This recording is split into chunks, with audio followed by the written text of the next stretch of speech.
Roll out and unfold the tent.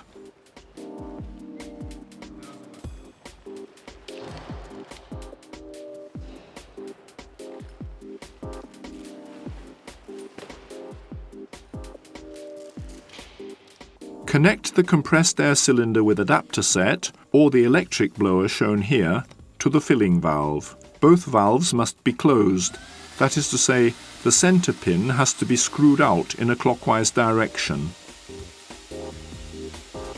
As the tent inflates, it must be supported in order to relieve the strain on the material. To affix the tent to the ground, hammer 30 cm long T-pegs through the eyelets.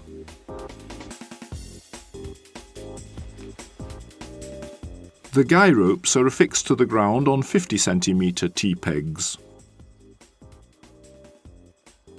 To deflate, press the centre pins in the valves and lock them anti-clockwise.